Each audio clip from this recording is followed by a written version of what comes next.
सन 2005 की तपती हुई गर्मियों में लाहौर एक ऐसे खौफ का शिकार हुआ जिसकी मिसाल कम ही मिलती थी। ये खौफ किसी बंदूक या चाकू का नहीं बल्कि एक ईंट का था। एक ऐसा हथियार जो हर गली में मौजूद था मगर दहशत की अलामत बन गया। एक ऐसा शख्स जो अंदरूनी इंतशार, गुस्से और खामोश दर्द के साथ चल रहा था और एक अंधेरे सफर पर निकल पड़ा। एक ऐसा सफर जिसने पूरे शहर को खौफ में मुब्तला कर दिया था और कौम को सोचने पर मजबूर कर दिया। मैं बात कर रहा हूँ आमिर कय्यूम की, द ब्रिक किलर। 1981 में पैदा होने वाला आमिर कय्यूम, जिसकी जिंदगी शुरू से ही आजमाइशों से भरी थी। बचपन में ही वालिद का साथ छूट गया और परवरिश की जिम्मेदारी उसके चाचा डॉक्टर शाहिद ने संभाल ली। बज़ाहिर तो जिंदगी ठीक चल रही थी मगर अंदर ही अंदर अदम तहफ़्फ़ुज़ और तन्हाई की जड़ें मजबूत हो रही थी। सन 2003 में एक ऐसा सान्या पेश आया जिसने आमिर कय्यूम की जिंदगी बदल के रख दी। डॉक्टर शाहिद और उनके एक साथी को कुछ नामालूम अफराद ने कत्ल कर दिया।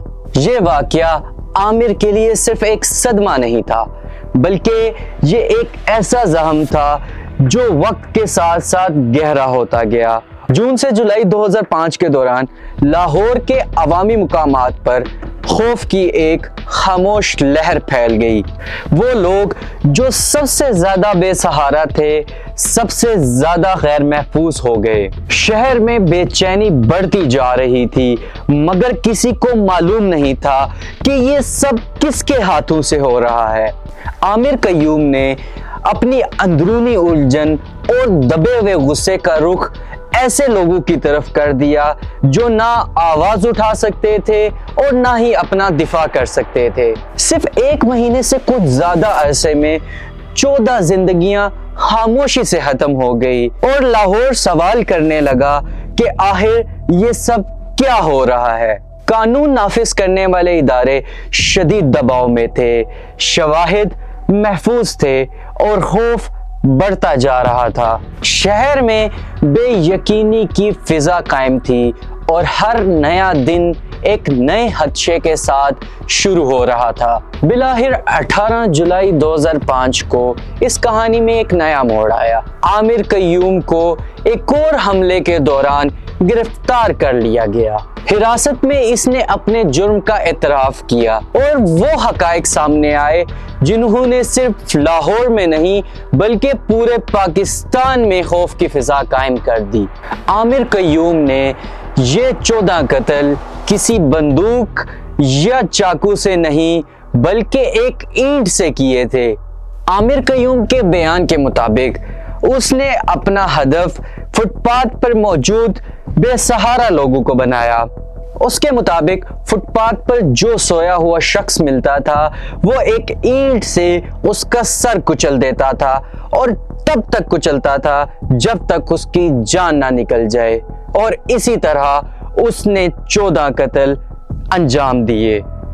मुकदमा अदालत में पेश हुआ और 2006 में आमिर कय्यूम को 14 अफराद के कत्ल में सजाए मौत सुनाई गई। ये फैसला सिर्फ एक फर्द के लिए नहीं था बल्कि पूरे माशरे के लिए था। माहिरीन के मुताबिक आमिर एक जहनी मर्ज में मुब्तला था। वो दावा करता था कि उसे आवाजें सुनाई देती हैं जो उसे जुर्म करने पर मजबूर करती हैं। माहिरीन नफ्सियात ने इस बात पर जोर दिया कि बचपन की महरूमी और अचानक सदमे ने इसके जहनी बिगाड़ में एक अहम किरदार अदा किया है। ये केस इस बात की मिसाल बन गया है कि बरवक्त इलाज और तवज्जो ना मिलने की वजह से जहनी मसाइल किस हद तक खतरनाक साबित हो सकते हैं। आमिर कय्यूम की कहानी एक जुर्म की दास्तान नहीं, ये एक याद दहानी है कि जहनी सेहत को मुसलसल नज़रअंदाज करने और सदमों को वक्त पर समझा ना जाए तो इसका असर माशरे में ایک خطرناک بگاڑ پیدا کر سکتا ہے۔ انصاف تو ہو گیا، مگر سوال یہ ہے کہ کیا یہ المیہ روکا جا سکتا تھا؟